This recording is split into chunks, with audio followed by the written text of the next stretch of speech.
एक नन्ही सी चिड़िया अपने घोंसले में दो छोटे बच्चों के साथ रहती थी। एक दिन चिड़िया अपने बच्चों के लिए दाना लेकर आई तो चुन्नू मुन्नू बहुत खुश हुए। चुन्नू ने कहा, मौ बहुत भूख लग रही है, पहले मेरे मुंह में दाना डाल दो। यह सुनकर मुन्नू कहने लगा, नहीं मौ, पहले मेरे मुंह में दाना डालो। चिड़िया ने दोनों के मुंह में दाने डाल दिए। उसके बाद चिड़िया ने कहा, यहाँ की फसल तो कट चुकी है, अब मुझे दाना चुगने दूर गांव में जाना पड़ेगा। मैं कुछ दाने घोंसले में रख दूंगी, तुम थोड़े थोड़े खा लेना, मैं एक दिन बाद वापस आ पाऊंगी। यह सुनकर दोनों बच्चे उदास हो गए, लेकिन खाना भी तो चाहिए था, इसलिए दोनों मान गए। अगले दिन चिड़िया दूसरे गांव पहुंच गई। वह काफी थक गई थी, इसलिए वह एक पेड़ पर बैठकर आराम कर रही थी।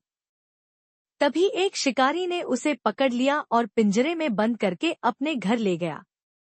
घर में उसने अपनी पत्नी जानकी से कहा, जानकी, आज केवल एक चिड़िया ही हाथ लगी है, तू इसे संभाल कर रख, कल इसे बाजार में बेच देंगे। जानकी को पशु पक्षियों का शिकार करना अच्छा नहीं लगता था। रात में जब वह सो रही थी तो उसके कानों में आवाज सुनाई दी।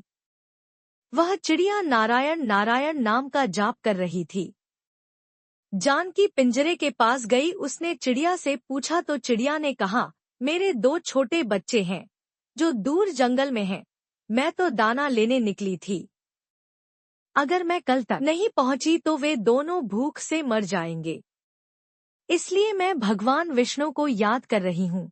वे आकर या तो मुझे बचा लें या मेरे बच्चों को दाना दे दें। जानकी ने कहा, हम तो शिकारी हैं, हमने कभी भगवान की पूजा नहीं की, लेकिन तुम नन्ही सी चिड़िया हो, तुम्हें लगता है भगवान विष्णु तुम्हारी रक्षा के लिए आएंगे।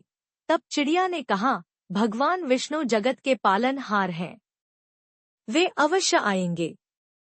जानकी ने कहा, मैं अपने पतिव्रत धर्म से बंधी हूँ, इसलिए मैं उन्हें धोखा देकर तुम्हें छोड़ नहीं सकती, लेकिन मैं यह देखना चाहती हूँ कि भगवान तुम्हारी रक्षा कैसे करते हैं। यदि तुम्हारी बात सत्य हुई तो मैं भी उसी समय से सब छोड़कर भगवान विष्णु की भक्ति करूंगी। यह सुनकर चिड़िया बोली, मुझे तो भगवान विष्णु पर विश्वास है, लेकिन लगता है भगवान ने तुम्हारे मन में भक्ति जगाने के लिए ही यह लीला रचाई है।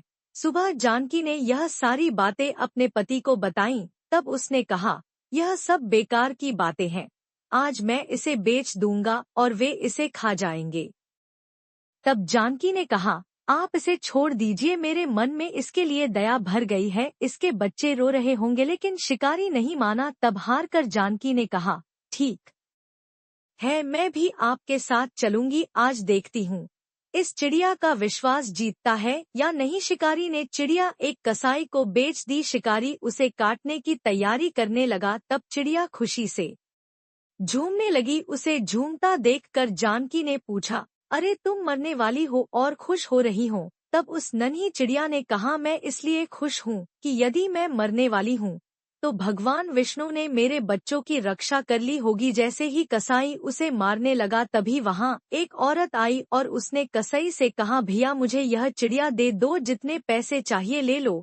कसाई वह चिड़िया उसे बेच दी। तब जानकी ने उससे पूछा, बहन तुमने यह चिड़िया क्यों खरीदी? तब उस औरत ने कहा, मेरा बेटा बचपन से गूंगा है, मुझे एक साधु बाबा ने यहाँ भेजा और बताया था कि एक चिड़िया की बलि दी जा रही है, उसे बचाकर उसका जूठा पानी अपने बेटे को पिलाना, वह बोलने लगेगा। मैं सही समय पर आ गई। वह औरत चिड़िया का जूठा पानी लेकर उसे आजाद करके चली गई।